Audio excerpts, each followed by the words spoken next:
Olá, pessoal. Bom, vamos a mais uma aula da nossa disciplina. O tema da aula de hoje são os experimentos fatoriais com dois níveis fracionados, tá? É a nossa última aula teórica, né? Vamos lá. Deixa eu compartilhar com vocês minha tela, lembrando que o material da aula, tanto os slides que eu estou usando, quanto o código em R, tá tudo lá no Moodle, tá disponibilizado. Vamos lá.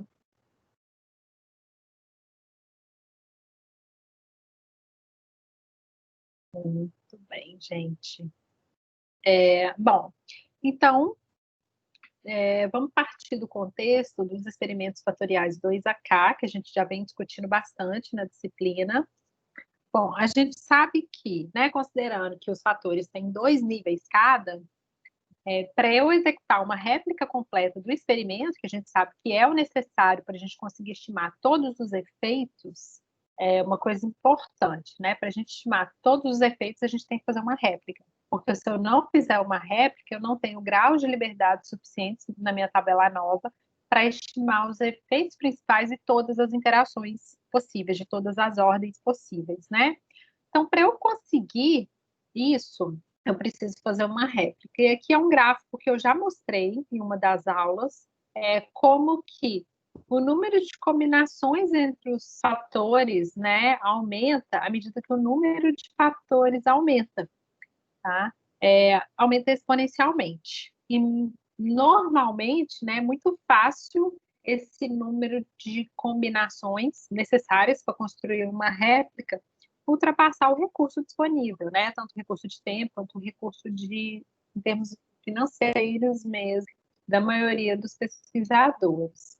Então, vamos pegar um caso particular, né? Se eu tenho 6 fatores com 2 níveis cada, eu tenho 64 ensaios, eu tenho 64 combinações possíveis entre os fatores, e se eu tenho 64 ensaios, se o meu N maiúsculo é 64, o número total de graus de liberdade vai ser N-1, que é 63. Né? Lembrando que, quando eu passo a minha tabela nova para um experimento 2AK, todos os efeitos eles têm 1 grau de liberdade, porque todos os fatores eles vão ter 2 níveis, inclusive as interações, né? A gente viu que as interações elas também são medidas no nível baixo e no nível alto.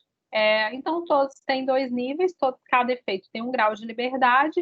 Então, vamos pensar, eu tenho 63 graus de liberdade. Se eu tenho 6 fatores, eu vou usar 1 grau de liberdade para estimar cada um dos meus 6 efeitos principais. E eu vou ter, desses 6 fatores, eu tenho 15 interações de 2 fatores possíveis, tá? Então, ou seja, eu vou usar dos 63 graus de liberdade, 21 para efeito principal, interação de segunda ordem. A gente sabe que esses são os efeitos provavelmente de maior interesse, né? A gente já falou sobre essas características em outras aulas, né? Inclusive eu mostrei para vocês que existem estudos que mostram que a probabilidade de uma interação de ordem 3 ou mais do que isso ser significativa é muito pequena, né? Com base numa revisão de literatura, de vários experimentos, isso foi diagnosticado. Por exemplo, uma interação de terceira ordem chega a 2%, é muito pequena a chance dela ser significativa. Então, assim, na verdade, eu estou fazendo 64 ensaios para ter 63 graus de liberdade, executando uma réplica, mas desses 63, só 21 graus de liberdade vão ser usados com aquilo que realmente importa, com aquilo que tem mais importância, né? Os outros 42 graus de liberdade vão ser usados para calcular interações de ordem mais alta. Porque se eu tenho 6 fatores, eu vou ter interação de terceira ordem, de quarta, de quinta e a interação de sexta ordem. Ou seja, eu vou ter outros 42 efeitos para estimar. Pensa, então, que eu estou gastando grande parte do meu esforço de coletar ensaios para estimar efeitos que eu sei que tem pouca probabilidade de terem significância prática. Né? Então, com base nisso, o que pode se assumir, né? Eu falo, olha, determinadas interações de ordem mais alta, eu vou assumir que elas são desprezíveis, a chance delas terem um impacto significativo é pequena, E eu vou focar em executar apenas os ensaios necessários para eu estimar aquilo que é mais importante, que seriam os efeitos principais e as interações de menor ordem. Isso significa que eu não vou fazer mais de uma réplica, aliás, eu não vou fazer nenhuma réplica do meu experimento. Eu vou fazer apenas uma fração do experimento completo, uma fração de uma réplica. Isso seria um experimento fracionado, tá? Esse tipo de experimento ele é muito utilizado naqueles estágios iniciais de experimentação, que a gente falou sobre isso na disciplina, né? Que seriam os screening experiments, que seriam aqueles experimentos de caracterização, né? Quando eu tenho um número grande de fatores e os efeitos são desconhecidos. Então, assim, a ideia é, primeiro, eu vou fazer um experimento de caracterização para falar de todos esses fatores aqui, quais importam. Depois eu vou fazendo outros experimentos, focando só nos fatores que realmente são significativos. Então, é como se fosse uma filtragem inicial mesmo, tá? Então, esses experimentos que são muito utilizados nessa etapa inicial, eles se baseiam no princípio de esparsidade dos efeitos, que é isso que a gente falou, sobre interações de ordem mais alta terem poucas chances de serem significativos, então não vou gastar ensaios para estimar isso. A propriedade de projeção, que é uma característica dos experimentos fatoriais, que é você conseguir aproveitar, às vezes você faz um experimento fracionado, você aproveita aqueles ensaios no segundo experimento. Você adiciona ensaios no segundo experimento, só que aí você vai estar focando apenas nos ensaios significativos, nos fatores significativos, né? Você filtra aqueles fatores que não foram significativos no primeiro.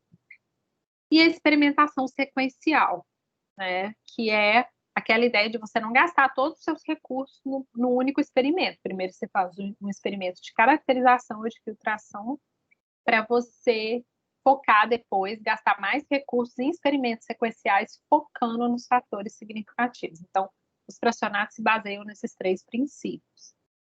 A gente vai falar do experimento de meia fração, tá? Sempre focando nos experimentos de dois níveis. Então, algumas definições importantes, tá? Vamos pegar um caso simples, que seria um 2A3, um experimento de 3 fatores. A gente sabe que para executar uma réplica completa, para testar todas as combinações possíveis entre os níveis desses 3 fatores, eu precisaria de 8 ensaios, mas vamos supor que eu só tenha recurso para 4 ensaios. 4 ensaios de um experimento de 8 ensaios corresponde a uma meia fração, tá? Então, eu vou fazer só a metade dos ensaios correspondentes a uma réplica. Bom, como que a gente denota isso? A gente chama esse experimento de meia fração de 2A3 menos 1. Tá? A gente deixa explícito, a gente não faz o cálculo e fala que é um 2A2, tá? Isso vai ser o resultado, vão ser 4 combinações. Mas é importante deixar claro aqui que eu tenho 3 fatores inicialmente, mas eu estou fazendo só meia fração. Então, como se eu tivesse um 2A3 vezes meio, né? Isso vira um 2A3 menos 1, tá? Então, eu estou pegando só meia fração. Então, a gente vai denotar por 2AK menos 1 o experimento de meia fração. Dependendo da fração que eu uso, eu posso trabalhar com um quarto de fração, um oitavo de fração. Eu vou adequar essa minha notação, tá? Bom, no caso desse experimento com 3 fatores, onde eu vou fazer meia fração, vamos fazer o seguinte: isso aqui são todas as combinações possíveis que a gente já viu dos experimentos fatoriais, né? Como que são os níveis? Aqui ele não está em ordem padrão, a ordem padrão seria menos e mais, mas a gente colocou na ordem das combinações dos tratamentos aqui. Não, na verdade, aqui é uma ordem aleatorizada mesmo. Né? A única coisa que está em uma ordem mais organizada é a interação ABC, tá? Aí a gente vai entender melhor por quê. Então, vamos lá. Aqui seria o meu experimento completo, 2A3, tá? Então, eu olho para ele e falo, olha, eu não tenho condições, eu não tenho recursos para fazer todos os 8 ensaios, eu não consigo testar todas essas 8 combinações. A pergunta é, qual delas eu vou executar? Quais 4 eu vou escolher? Bom, a resposta é, dependendo de quais 4 ensaios você escolhe, você vai ter uma implicação diferente na sua análise, tá? E aí, vamos supor o seguinte, que a gente seleciona essas 4 primeiras combinações. Eu vou selecionar A, B, C e ABC. Então, eu vou fazer os 4 primeiros ensaios como uma meia fração do meu experimento.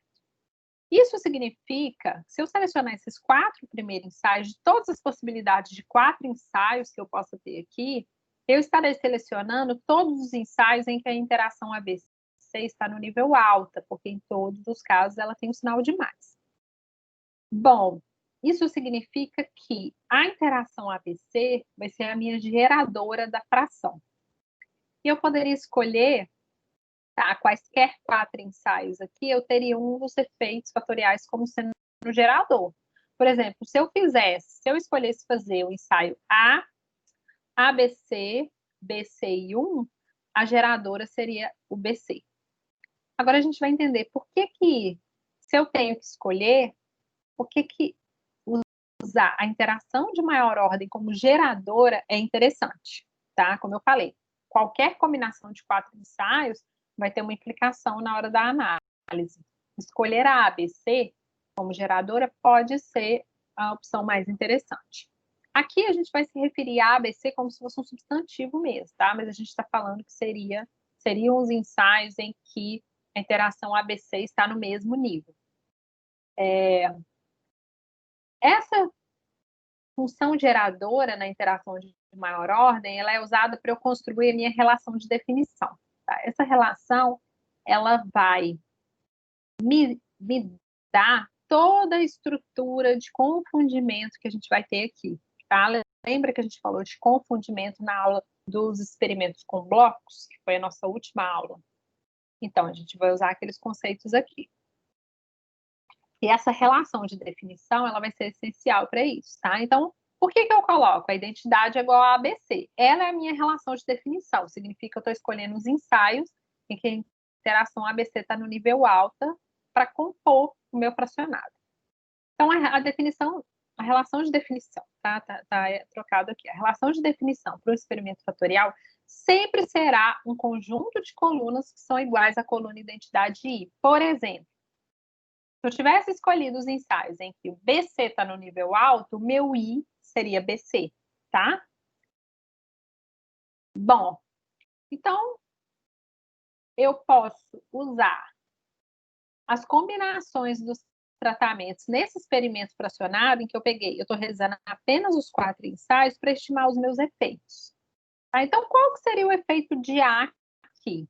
Vamos pegar só os 4 primeiros ensaios. O efeito de A, eu vou pegar o contraste dos ensaios em que A está no nível alto com os ensaios em que A está no nível baixo. A está no nível alto no A e no ABC, né? E no baixo no B e no C. Então, A e ABC somam, B e C subtraem no contraste, porque justamente para representar mais e menos. Da mesma forma, o B, né? Então, aqui, menos A, está no nível baixo, mais B, porque está no nível alto, menos C, mais ABC, e da mesma forma para o C. Menos A, menos B, mais C, mais ABC. Beleza. Calculo os meus efeitos principais da mesma maneira. Vamos fazer a mesma coisa para a interação, segunda ordem? Como que eu calculo o efeito da interação BC? Tá? Vai ser A menos B menos C mais ABC, e a C e a B vão seguir a mesma lógica. Vamos agora fazer o seguinte, tá? Vamos comparar, por exemplo, o efeito da interação A com o efeito da interação BC. Olha só. A menos B menos C mais ABC. Da interação BC está igual A menos B menos C mais ABC. Estou falando o seguinte, que o efeito de A é calculado igual eu calculo o efeito de BC. Isso é um problema, tá? Eu estou dizendo que eu tenho um problema de identificabilidade aqui, né? Peraí, eu estou estimando o efeito de A ou de BC, se eu estimo os dois da mesma maneira. Da mesma forma, se eu comparar B, o cálculo do efeito de B é igual ao cálculo do efeito AC, nesse experimento fracionado, e da mesma forma o C com o efeito de AB, tá? Eles são iguais. E aí eu estou falando o seguinte, que o efeito de A é igual ao efeito de BC, o efeito de B é igual ao efeito de AC, e o efeito de C é igual ao efeito de AB, né? Faltou fechar e abrir o chavinha aqui, né? Parênteses, enfim. Mas, de alguma forma, o que eu estou falando? Que quando eu estimo A, na verdade, eu estou estimando o A mais o BC. Tá? Por que eu estou falando quando eu estimo A? Porque uma vez que as estimativas desses efeitos são iguais, né, o valor que eu calculo para o efeito de A é o mesmo valor que eu calculo para o efeito de BC, quando eu pedir o meu output, quando eu fizer uma nova para calcular esse efeito, o R, por exemplo, ele não vai me soltar o efeito de BC, nem de AC, nem de AB. Ele vai me soltar só o efeito de A, B e C. Por quê? Porque quando existe esse tipo de confundimento, os efeitos são iguais, ele só estima para aquele que tem a menor ordem. Quem tem a menor ordem? Eu tenho efeito principal, interação de segunda ordem, ele vai atribuir o efeito para o efeito principal, que tem a ordem menor, tá? Então, na verdade, quando aparecer lá no R o efeito do A, o efeito do B, ou efeito do C, ou soma de quadrados do A, do B, do C, enfim, na verdade, o que aquilo vai estar estimando é o efeito da soma dos dois. Eles vão estar misturados. Eu tenho problema de identificabilidade. Eu vou ter um valor que vai ser a soma dos dois, mas eu não sei de onde que vem exatamente, qual parcela vem de cada. Mas quando eu estimar o efeito de A, eu estou estimando o efeito de A mais BC. Quando eu estimar o efeito de B, eu estou estimando o efeito de B mais AC. E quando eu estimar o efeito de C, eu estou estimando o efeito de C mais AB. Isso aqui é uma estrutura de confundimento, tá? É a mesma coisa que a gente viu lá nos experimentos com blocos. Lembra que a gente falou, o bloco está confundido com o efeito da interação. Aqui é a mesma coisa. Só que no contexto dos fatoriais fracionados, a gente chama de aliases, tá? Então, dois ou mais efeitos que têm essa propriedade de estarem estimando a mesma coisa, a gente chama de aliases. Ou seja, A é aliás de BC, B é aliás de AC e C é aliás de AB. Tá? Porque, na verdade, quando eu estimo A, eu estou estimando a soma deles. Quando eu estimo B, eu estou estimando a soma. E C é a mesma coisa. Beleza? Então, essa estrutura de aliases, ela poderia ser... Eu não precisaria fazer todas essas contas aqui do cálculo dos efeitos. Que legal! Forte! Quando eu estimo... Na verdade, gente, eu não precisaria fazer essas contas aqui para eu enxergar essa estrutura de aliases. Lembram da relação de definição? A estrutura de aliases, ela sai diretamente da relação de definição, tá? Então, vamos pegar, nossa relação de definição é I é igual a mais... I é igual a ABC, porque eu estou fazendo só os ensaios em que a ABC está no nível alto. Então, se eu multiplicar dos dois lados da minha relação de definição, qualquer coluna ou qualquer efeito, né? Eu tenho a estrutura de aliases. Por exemplo, se eu pegar a relação de definição e multiplicar os dois lados por A, eu vou ter A vezes I desse lado e vou ter A vezes ABC desse lado. O que é A vezes ABC? Vai ser A ao quadrado BC. E partindo do princípio de que se eu fizer o quadrado de qualquer coluna, tá? Eu vou ter a coluna identidade, porque se eu pegar a coluna e multiplicar por ela mesma, o que for sinal de mais permanece mais. O que for sinal de menos, multiplica por menos, vira mais. Então, vai virar a coluna identidade. Então, partindo desse princípio, tá? Multiplicando A dos dois lados, eu fico com A igual a BC. Eu fico com a primeira estrutura de aliases ali, porque A e BC são aliados. Da mesma forma, se eu multiplicar a relação de definição por B dos dois lados, eu vou ficar com B igual a C, e se eu multiplicar por C dos dois lados, eu fico com C igual a B. Tá? Então, é isso. Estrutura de aliados é isso. Então, eu estou falando o seguinte, se eu tenho 3 fatores, mas eu só tenho orçamento para... Né? Se eu tenho 3 fatores, com 2 níveis cada, mas eu só tenho orçamento para fazer 4 ensaios, só meia fração, vale a pena? Bom, o que vai acontecer é você não consegue estimar o efeito principal separado, porque ele vai estar confundido com a interação de segunda ordem. A pergunta é: o quão provável é de você ter uma interação de segunda ordem significativa? É muito provável disso acontecer? Se for, é um problema. Então, meia fração de 2 a 3 é problemático, porque a interação de segunda ordem, elas são relativamente importantes, tá?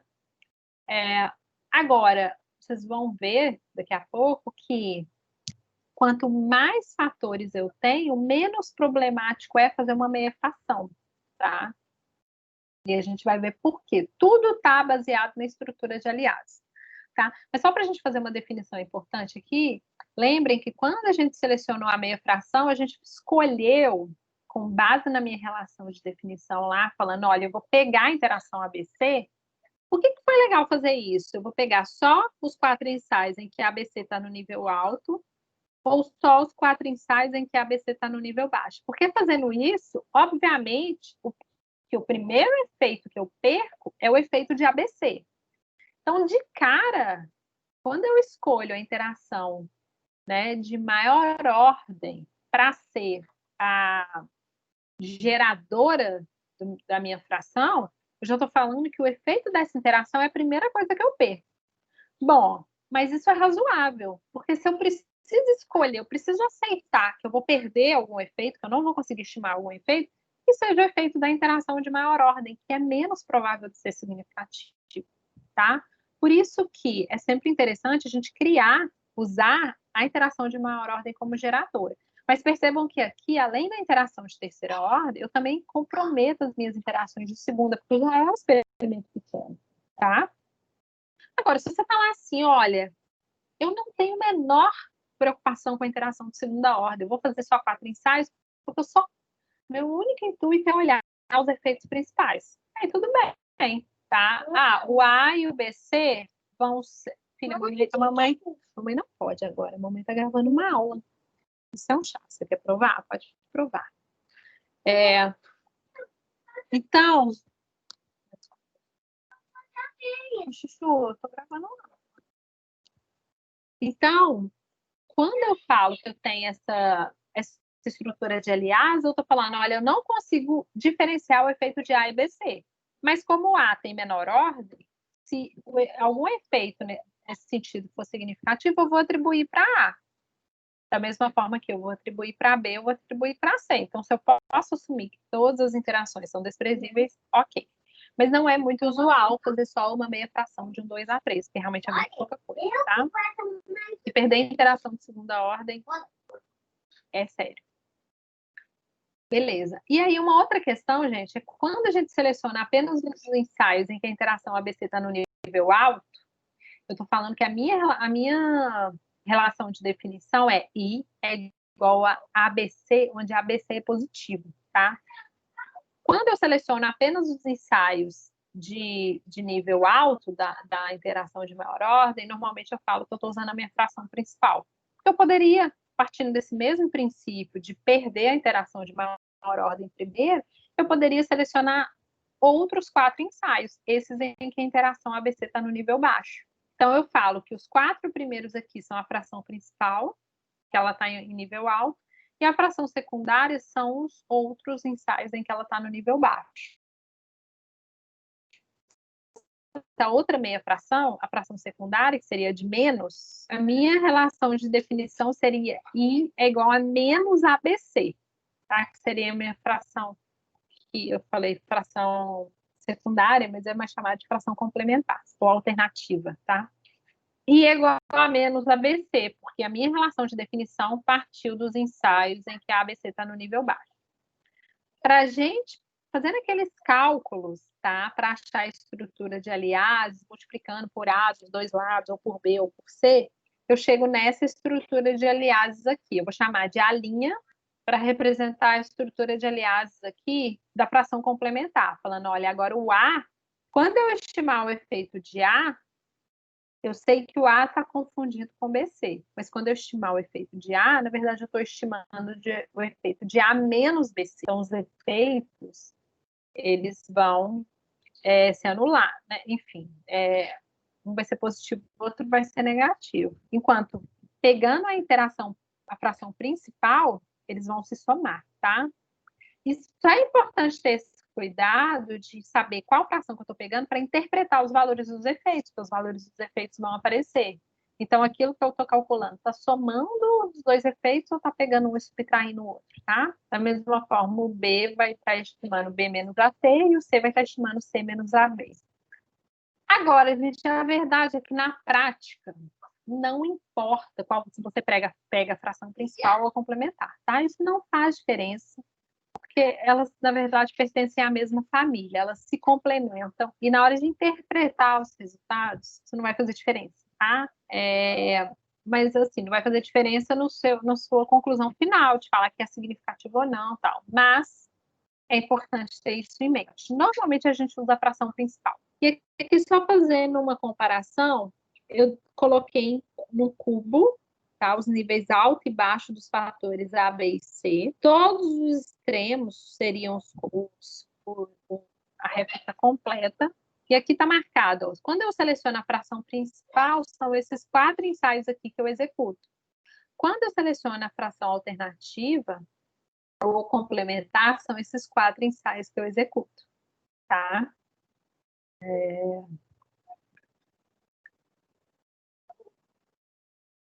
Bom, vamos lá, então, continuando. Vamos falar agora, gente, de uma questão bem importante, que é a resolução do experimento, tá?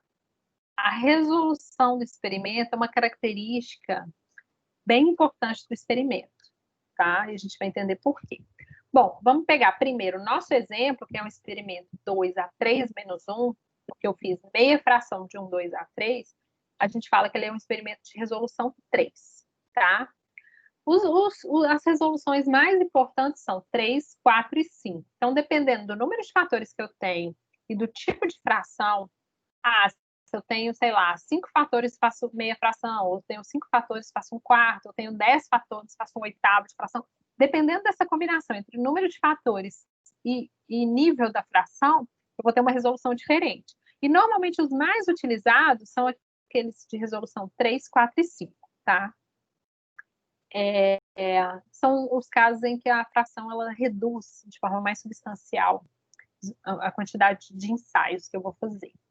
Então, olha, o experimento de resolução 3, que é esse do nosso exemplo, quais são as características dele?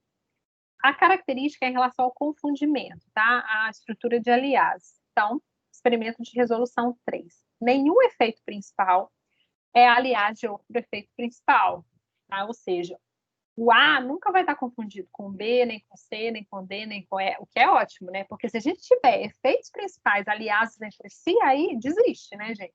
Se eu não consigo nem estimar o efeito principal sozinho. Porque, assim, quando eu tenho o efeito principal confundido com uma interação, tá? Ou eu tenho duas interações confundidas entre si, eu sempre vou atribuir o efeito para aquele de menor ordem. Agora, se eu tenho coisas que estão confundidas entre si, que têm a mesma ordem, fica mais difícil eu priorizar, tá? Eu falar, não, olha, a interação de terceira ordem está confundida com o efeito principal. Beleza, então é mais provável que seja o efeito principal. Então, se o A for significativo, é mais provável que tenha sido realmente o A e não o BCD. Agora, se eu tenho efeito principal confundido com efeito principal, eu não consigo estimar nada. Então, a resolução 3 já é razoável, porque nenhum efeito principal é aliás de outro efeito principal. Isso indica que se a gente tivesse um de resolução 2, isso ia acontecer, só que ele não é um experimento relevante. E uma coisa que efeitos principais são aliases de interações de dois fatores. Isso é uma coisa que aconteceu no 2A3 menos 1. E algumas interações de dois fatores podem ser aliadas entre si. No caso do nosso experimento, como só tinha 3 fatores, isso não aconteceu. Mas se eu tivesse 4 fatores e, dependendo da fração que eu fizesse, resultasse numa resolução 3, isso poderia acontecer, tá? Interação de dois fatores confundido com interação de dois fatores. A resolução, normalmente, a gente denota assim, tá? No subscrito do 2AK-1. ou 2AK menos, né, dependendo do tipo de fração. Bom, além disso, a gente pode ter experimento de resolução 4. O que é o experimento de resolução 4? Nenhum efeito principal é aliás de outro efeito principal ou interação de dois fatores, mas interações de dois fatores são aliados entre si. Então, AB pode estar confundido com CD, e aí complica, porque eu não vou conseguir estimar a interação de segunda ordem, provavelmente eu vou ter dificuldade. E aí, por exemplo, se eu tivesse uma meia fração de um experimento com 4 fatores, seria um 2A4 menos 1, e a minha relação de definição partisse da interação de maior ordem, eu falasse, olha, eu só vou executar meia fração, serão os ensaios em que a ABCD está no nível alto, eu teria um experimento de resolução 4, tá? E os experimentos de resolução 5, nenhum efeito principal ou interação de dois fatores é, aliás, de outro efeito principal ou interação de dois fatores, mas interações de dois fatores são aliados de interações de três fatores. Tá? Então, da mesma forma, se eu tivesse um 2A5 e fizesse só meia fração, utilizando como relação de definição a interação de maior ordem, eu teria uma resolução 5. E aí, nesses experimentos de meia fração, onde a minha relação de definição, né, a minha geradora sempre é a interação de maior ordem, a gente pode fazer a regrinha da mão para esse tipo de experimento. Por exemplo, experimento de resolução 3, né, que seria o nosso 2A3 menos 1. Efeito principal está confundido com interação de segunda ordem. Né? Efeito principal é a aliagem de interação de segunda ordem, que é o que aconteceu no nosso. Resolução 4. Efeito principal vai estar confundido com interação de terceira ordem. Que não é um problema, porque a interação de terceira ordem é muito menos provável de ser significativa do que o efeito principal. Por outro lado, interação de segunda vai estar confundido com interação de segunda. E aí eu posso ter dificuldade em estimar, eu consigo estimar efeito principal, mas interação de segunda ordem eu posso ter dificuldade. Tá? Então, esse 2A4 menos 1, com essa relação, essa função geradora, teria essa estrutura de confundimento. Da mesma forma, se eu fizesse um 2A5 menos 1 com a relação de definição da interação de maior ordem, eu teria resolução 5. Então, efeito principal confundido. Bom, eu perco a interação de maior ordem, de quinta ordem. Efeito principal confundido com a interação de quarta ordem, o que não é um problema, porque a chance da interação de quarta ordem ser significativa é muito pequena. Então, se o efeito principal for significativo, provavelmente o efeito é dele. Interação de segunda confundido com a interação de terceira, que também não é um grande problema, porque a interação de segunda ordem é muito mais provável de ser significativo do que a interação de terceira. Então, nesse experimento, eu vou conseguir estimar o efeito principal e a interação de segunda. Só que a interação de segunda vai estar estimando o efeito principal mais a interação de quarta. A interação de segunda vai estar estimando o efeito da interação de segunda mais a interação de terceira, mas eu sempre vou atribuir o efeito àquele de menor ordem, tá? Então, assim, quanto maior a resolução, normalmente menor o nosso problema, menos complicada é a estrutura de confundimento, melhor eu consigo estimar os meus efeitos. Vamos ver agora, gente, como construir e analisar esse experimento de meia fração, tá? E aí vamos pensar o seguinte, eu tenho o experimento 2AK, eu vou fazer uma meia fração, mas eu sempre vou buscar um experimento de maior resolução possível, porque a gente viu que quanto maior a resolução, mais tranquila a estrutura de confundimento, né? Lembra da regrinha da mão, né? Por exemplo, vamos pegar aqui resolução 6, efeito principal com interação de quinta, interação de segunda com interação de quarta, interação de terceira com interação de terceira. Então, assim, as estruturas de aliases vão ficando menos comprometedoras, né? Eu consigo estimar de forma mais livre os principais termos, quanto maior for a minha resolução, tá? Então, quando eu vou criar um experimento de meia fração, eu vou querer fazer uma meia fração do meu 2AK com a maior resolução possível. Como que eu obtenho sempre o experimento com a maior resolução possível? Eu vou escrever o meu experimento básico. Bom, é uma forma tranquila também de fazer, tá? Sem eu precisar fazer aquilo que foi. Escrevi o experimento completo e vou olhar quais são os ensaios em interação de maior ordem está no nível alto. Vou escolher esses ensaios. Então, vamos pensar o seguinte, eu não vou escrever o experimento completo. Como que eu consigo escrever direto apenas aqueles ensaios que realmente vão compor o meu experimento fracionado? Então, procedimento é, eu vou escrever, se eu tenho 2AK, vou fazer meia fração do 2AK, eu vou escrever um experimento básico, 2AK menos 1. Então, eu vou escrever como se fosse, por exemplo, se for um 2A3, eu escrevo como se fosse um 2A2. Então, ao invés de escrever 3 colunas para A, B e C, eu vou ter 2 colunas, uma para A e uma para B. Da mesma forma, se for um 2A5, eu vou escrever como se fosse um 2A4. Então, eu vou ter só 4 colunas, A, B, C, D. A última coluna do fator que ficou de fora, eu vou construir a partir deles, tá? Então, eu construo um experimento menor, 2AK menos 1, e aí o késimo fator que fica faltando, né, ele vai ser criado com base no produto daqueles fatores, tá, que já estão no experimento, dependendo da minha estrutura, tá? Então, eu vou identificar os níveis pelos níveis da interação de maior ordem, que seria A, B, C e K menos 1. Vamos pegar um exemplo aqui. Eu quero fazer meia fração do 2A3 com a maior resolução possível. Então, se eu tenho 3 fatores, minha maior resolução possível é 3.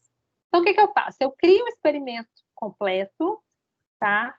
Vou fazer completo 2A2, que seria um 2AK menos 1. Então, eu faço 4 ensaios do A e do B, como se eu tivesse só 2 fatores.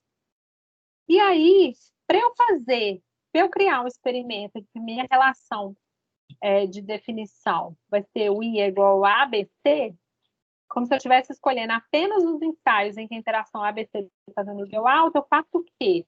O T ele vai ser calculado como sendo o produto dos fatores que já estão aqui, são A e B. Tá? Então, esses 4 ensaios aqui têm, né, essa relação geradora, I é igual a ABC. É a mesma coisa de eu selecionar os 4 primeiros ensaios em que a ABC está no nível alto, tá? Agora, se eu fizesse diferente, se eu fizesse C é igual a menos AB, eu teria relação geradora I é igual a menos ABC. Então, eu estaria pegando apenas os ensaios em que a interação ABC está no nível baixo. Tá? Então, eu parto da relação geradora para obter o meu fator que ficou faltando. Tá? Bom, uma questão importante. Qualquer efeito de interação poderia ser utilizado para gerar a coluna do késimo fator.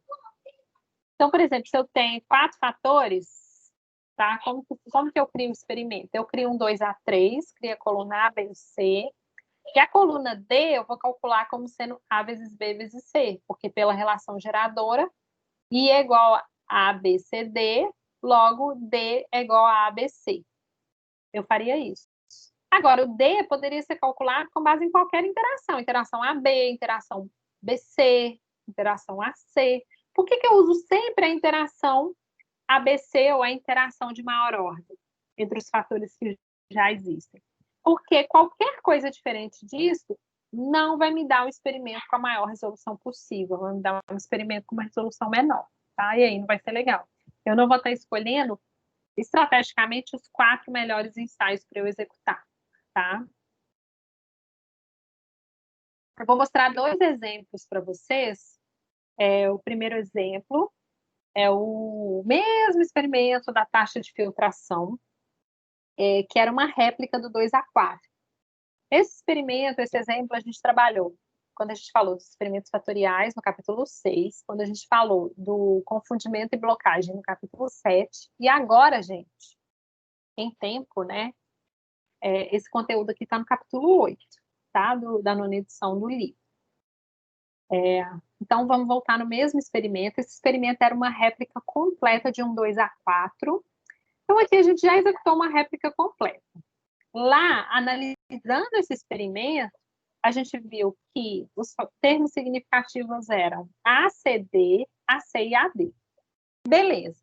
Agora vamos fazer o seguinte. Imagine que eu não tivesse tido condições de fazer todas as réplicas. Ou todas as combinações. Desculpa, todas as réplicas não. Que eu não tivesse tido condição de fazer toda a minha réplica, todas as combinações. Vamos supor que eu tivesse escolhido fazer uma meia fração. Será que eu ia conseguir identificar como significativos os mesmos fatores? Então, aqui a gente vai olhar só para a meia fração desse experimento, tá? Vou ignorar os outros ensaios e vou analisar e comparar com a conclusão original. Então, o que eu faço? Eu vou construir dois, né? Usando aquela regra. Eu tenho 4 fatores, então eu construo 2A4 menos 1, 2A3, aí eu vou ter o A, B e o C. E pela minha relação de definição, o D vai ser igual a A vezes B vezes C. Então, aqui eu tenho os 4 ensaios em que a interação ABCD está no nível alto, tá? Quais são as combinações de tratamentos que eu vou usar? São essas aqui, aí eu voltei lá e peguei a resposta desses ensaios. Eu estou fazendo uma coisa meio artificial, tá, gente? Claro que na prática, se eu planejar um experimento fracionado, eu vou. Uma vez que eu defini quais combinações de tratamentos eu vou coletar, eu aleatorizo a ordem de coleta dessas combinações e meço a resposta. Aqui eu vou pegar, porque a gente já coletou, tá? E aqui é uma representação, né? Numa figura desse experimento. Aqui eu coloquei 2 cubos, porque tem 4 fatores, então eu tenho o A, B e C nos eixos do cubo. O fator D, ele está dividindo em 2 cubos, nível baixo e nível alto. E aqui eu marquei, com os valores da resposta, quais são os ensaios que foram executados, tá? Na minha meia fração. Pela relação de definição, então, como que fica a estrutura de aliados? Tá? Então, vou multiplicar os dois lados por A, os dois lados por B, por C, por D, para ter as minhas relações de definição. Ou, aqui, como eu usei o procedimento para obter um experimento de meia fração de resolução 4, com 4 fatores, eu posso usar a regra da mão. Então, ó, efeito principal vai ser aliagem e interação de terceira ordem. Então, o A vai estar confundido com o BCD, o B com ACD, o C com ABD e o D com ABC. E da mesma forma, interações de segunda ordem vão estar confundidas entre si. O que isso significa? Significa que, bom, então eu teria originalmente efeito principal, interação de segunda, de terceira e de quarta ordem. A interação de quarta ordem eu já perdi, porque ela é minha relação de definição, ela é a minha geradora. Eu não estimo o efeito dela, porque eu só medi com ela no nível alto, eu já não consigo estimar. Interação de terceira ordem, eu não vou conseguir estimar, porque está confundido com o efeito principal. Então, quando eu estimar o efeito de A, na verdade, aquilo vai ser uma estimativa do efeito de A mais o efeito de BCD. Só que eu vou atribuir aquele efeito a A, porque A é mais provável de ser significativo, tá? Então, e assim, isso não é uma preocupação, porque a interação de terceira ordem tem uma chance baixa de ser significativa. Só que uma coisa que me preocupa é que eu vou ter interações de segunda ordem significativas, tá? Então, quando eu tiver uma estimativa para uma interação de segunda ordem, eu sei que aquele valor, na verdade, vai estar estimando o efeito daquela interação mais a interação com a qual ela está confundida. Então, por exemplo, quando aparecer uma estimativa para o efeito de AB, eu sei que aquilo vai estar estimando o efeito de AB mais o efeito de CD. Considerando que as duas são interações de segunda ordem, as duas têm a mesma chance de serem significativas, fica complicado saber qual é mais provável. Mas existem algumas regrinhas que podem ajudar a gente vai ver isso no exemplo, tá? Então, olha só. O que eu consigo estimar aqui? Eu tenho 8 ensaios. Então, eu vou ter ao todo 7 graus de liberdade, tá? O grau de liberdade total da minha tabela nova. Desses, 4 graus de liberdade vão ser usados para estimar esses efeitos principais e outros 3 vão ser usados para estimar as interações de segunda ordem. Então, eu só vou estimar 7 elementos. Tá? Eu vou usar tudo. Agora, eu não tenho como eu estimar a interação de terceira, mas eu sei que, na verdade, eu fiz um agrupamento. Quando eu estou estimando o A, eu vou estar estimando o A mais BCD. Quando eu estimar o AB, eu vou estar estimando o AB mais CD. Tá? Mas ele não vai, na hora de construir a tabela, ele não vai estimar tudo. Ele só vai estimar 7, que são os principais. E aí, fica assim. Daqui a pouco eu vou mostrar como fazer no R, no próximo exemplo. Na verdade, não tem um segredo, né? É uma nova simples, só que ela realmente não estima tudo. Como que ficariam as estimativas dos efeitos? A estimativa de A, do efeito de A, é 19. Mas, na verdade, eu sei que isso não é só o efeito de A. O A é aliás de BCD, então 19 é a soma do efeito de A com o efeito de BCD. E assim por diante, tá? Então, o que a gente olha primeiro? Vamos olhar os efeitos principais, tá? O efeito principal. Bom, A tem um efeito forte, C tem um efeito forte, B tem um efeito muito pequeno. Então, parece que B já poderia ser eliminado, né? Lembrando, gente, que eu não tenho informação suficiente para fazer testes de significância. Aqui eu tenho que olhar o valor mesmo, tá? Eu tenho que me contentar com isso, porque eu fiz poucos ensaios. Eu tenho 19, 14, os efeitos de A e C são grandes, e o efeito de D também. Então, olha só, A, C e D parecem significativos, tá?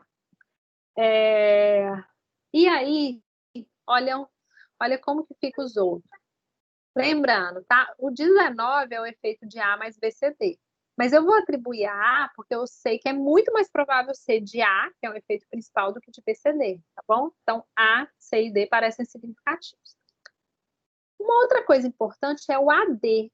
O AD parece que é um efeito bem grande, né? E o AC também parece que é um efeito grande. E aqui, a gente tem que lembrar que a gente está somando efeitos. Tá? O AC, na verdade, o menos 18,5 é a soma de AC, a soma do efeito de AC, mas a soma do efeito de BD. E eu tenho que pensar o seguinte, se os dois tiverem o mesmo sinal, tá? Quanto maiores eles forem em módulo, maior vai ser o efeito em módulo. E aqui eu olho sempre o efeito módulo. Mas, caso eles tivessem sinais contrários, um pode anular o efeito do outro. E aí, olhar simplesmente o valor do efeito poderia ser duvidoso. Mas aqui, considerando que o A, C e D são positivos, né? Na verdade, assim, a chance de ter uma interação com efeito positivo, outra com efeito negativo, ela também é relativamente pequena. Então, a gente olha para esse valor, tá? Que é o que temos, tá, gente? É o que temos para hoje, porque a gente tem que se contentar em não ter toda a informação disponível para fazer a análise. Mas as estimativas pontuais em módulos indicam que o A, o C e o D, e as interações AC e AD são significativas. Será que a interação AB é grande? E, na verdade, o AB e o CD têm sinais opostos, e o -1 seria, por exemplo, a soma de dois efeitos opostos, mais grandes?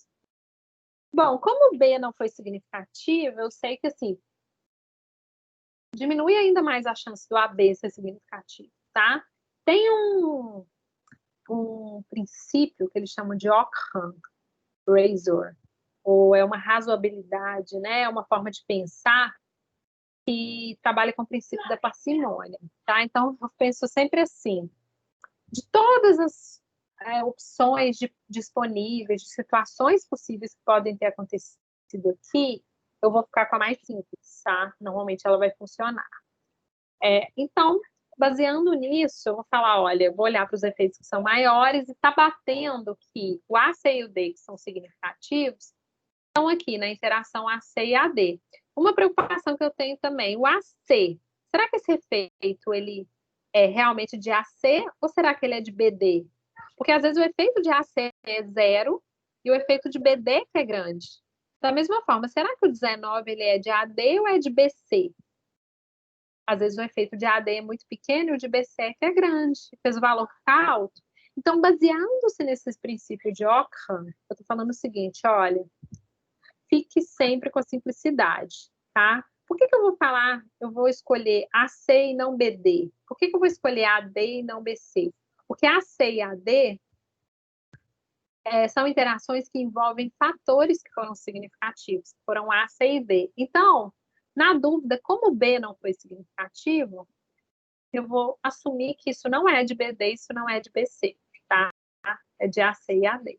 Então, eu vou assumir aqui que os efeitos significativos são ACD, AC e AD, que é justamente o resultado que a gente obteve no experimento completo, tá?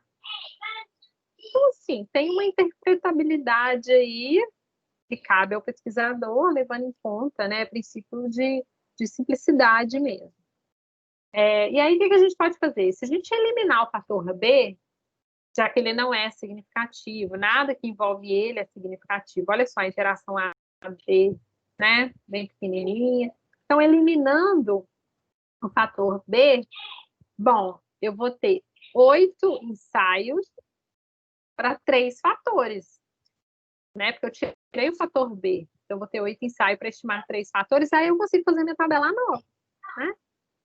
E aí a gente pode projetar um experimento aí, e enxergar, por exemplo, no cubo, tá? Que eu tenho fator A, D e C. Eu tirei o B, e aqui eu tenho os valores médios da resposta.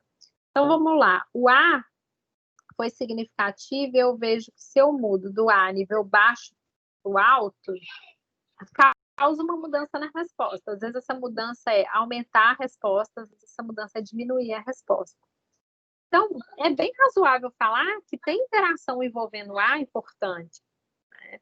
Porque sozinho eu não consigo avaliar o efeito dele. Bom, eu aumento A, a resposta diminui, uma hora eu aumento A, a resposta aumenta. Então, o efeito de A parece que está dentro de uma interação. O D, o que acontece? Tá, vamos pegar. Aqui a gente viu que a interação AD é significativa. Então, vamos avaliar o efeito de D considerando o A, tá? Então, olha só. Se o A está no nível baixo, normalmente, aqui não acontece nada quando eu mudo D. E aqui, quando eu mudo D, a resposta diminui.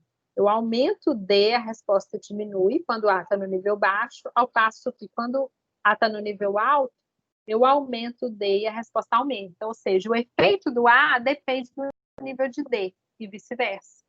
Por isso que a interação AD ela realmente é importante. Então, percebam que um simples gráfico de cubo também me ajuda a entender esse efeito. Da mesma forma, a interação AC foi significativa. Então, vamos lá. Vamos avaliar o A e o C, né? O C está aqui no eixo Z. Então, olha, quando o A está no nível baixo, tá? Que seria essa face da esquerda, aumentar o valor de C aumenta a resposta. Agora, quando o A está no nível alto, que seria a face da direita, aumentar o valor de C diminui a resposta, ou praticamente não muda. Então, o efeito do A depende do C e vice-versa. Ou seja, existe interação, né? Então, é uma forma também de confirmar o que a gente viu aqui, tá? Bom, pessoal, vamos fazer um outro exemplo para fechar. É um exemplo novo esse. Esse aqui eu vou rodar no R, tá? 5 fatores no processo produtivo de um circuito integrado foram investigados em um experimento 2A5-1, ou seja, eu tenho meia fração de um 2A15, com o objetivo de melhorar o rendimento do processo. Os 5 fatores eram. Aí eu tenho os meus 5 fatores. E os níveis? A, configuração de abertura, pequena, grande. B, tempo de exposição, nível baixo, 20%. Abaixo do nominal, nível alto, 20% acima do nominal.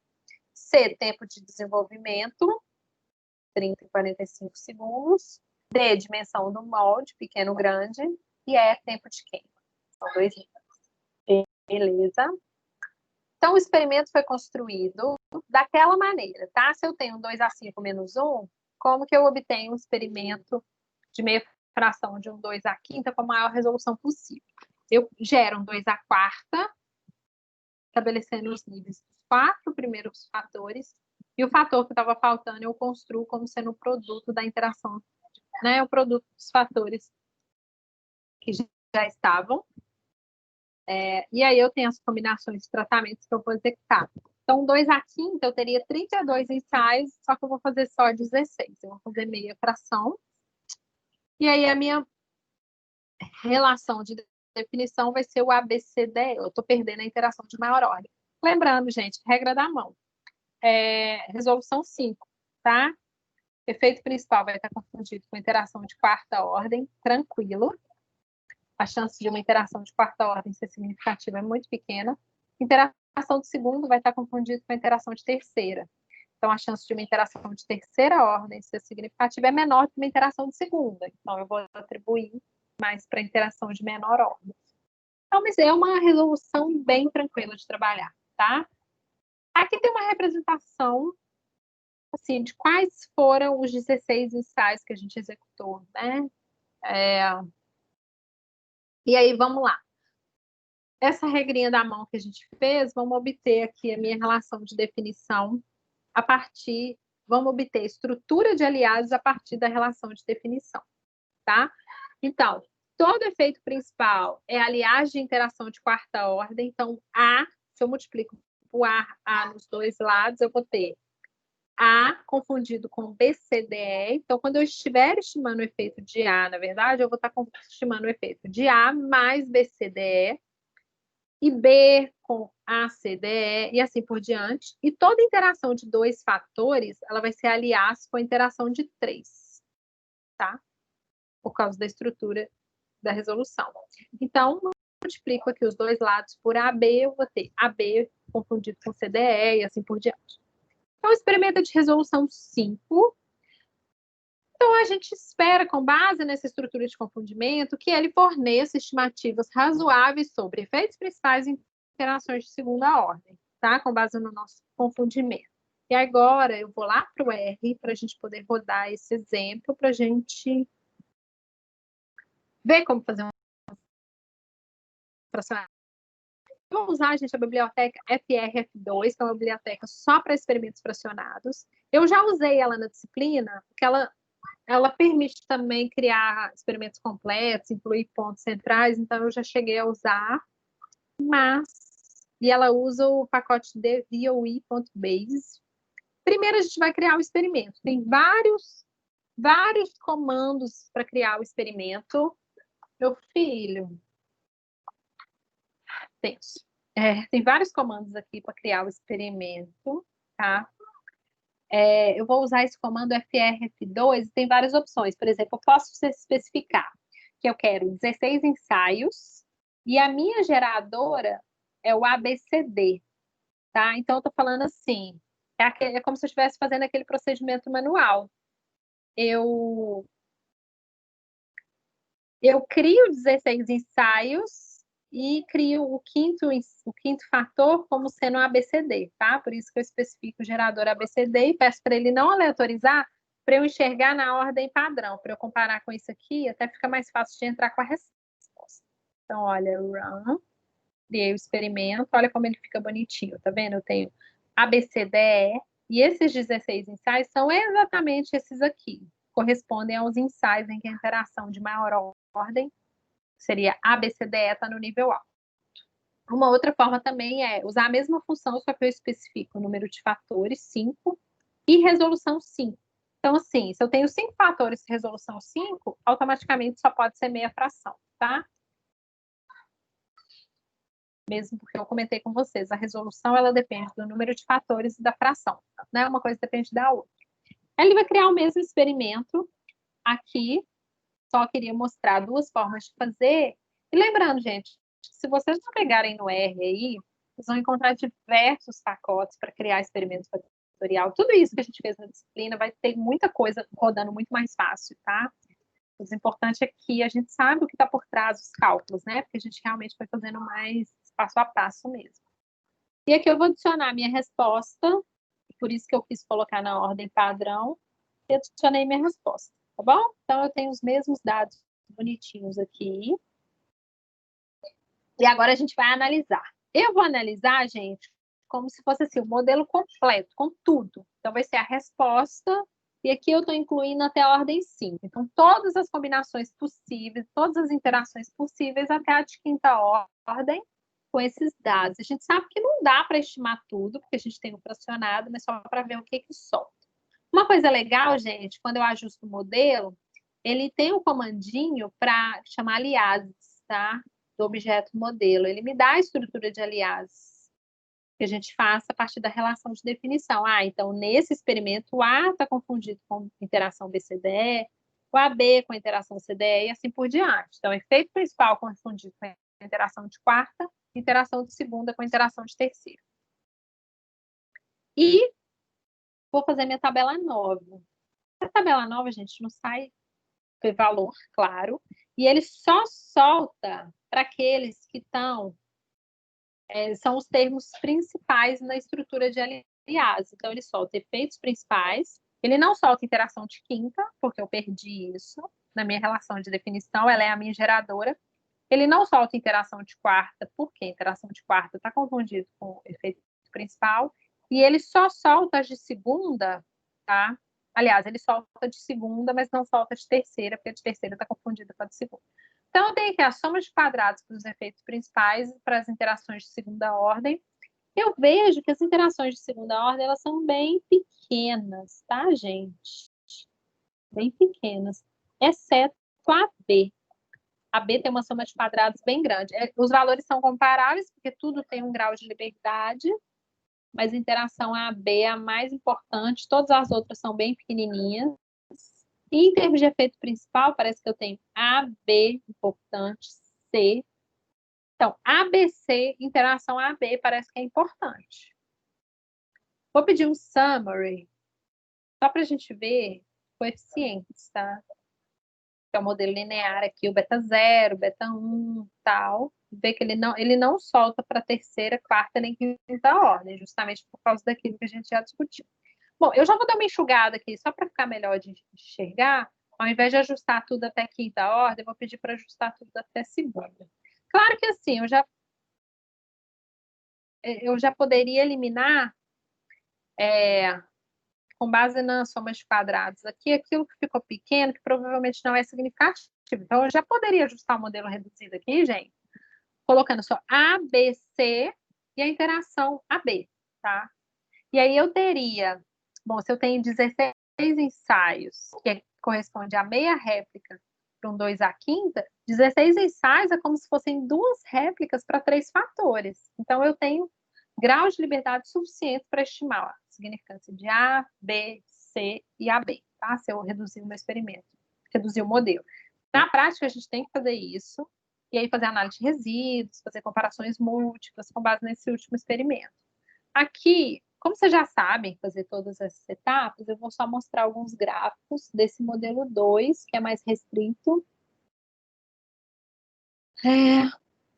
Vou soltar um gráfico de efeitos principais, ele tem um comandinho legal. Então, tá vendo? Ó, D e E praticamente não tem efeito, A, B, C, os efeitos são mais fortes, né? Parece que nos 3 fatores, aumentar o nível do fator aumenta a resposta, o B tem um efeito maior, mas o A e o B parece que estão envolvidos numa interação.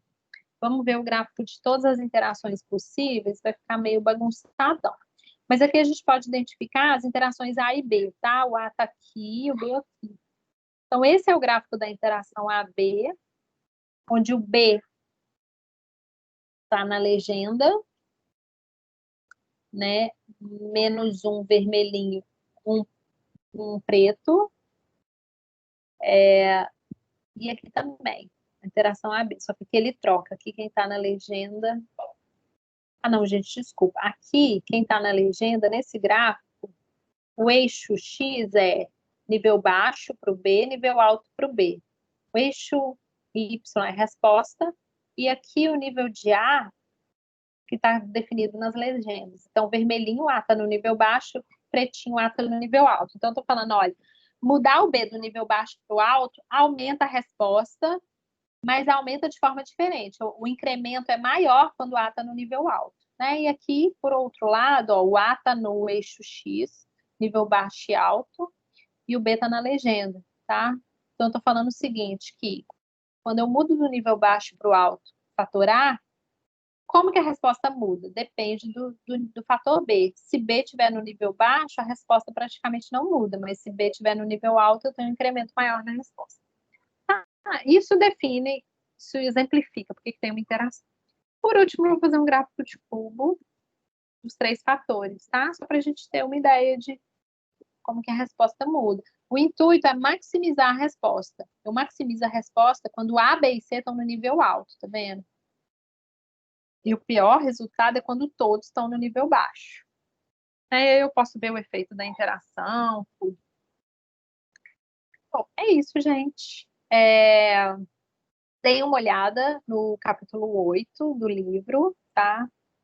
E não, se vocês tiverem alguma dúvida, podem me mandar mensagem, tá bom? E a gente se vê na aula de quinta-feira, que é uma aula de apresentação de trabalhos, tá bom? Um abraço, gente, até quinta. Valeu!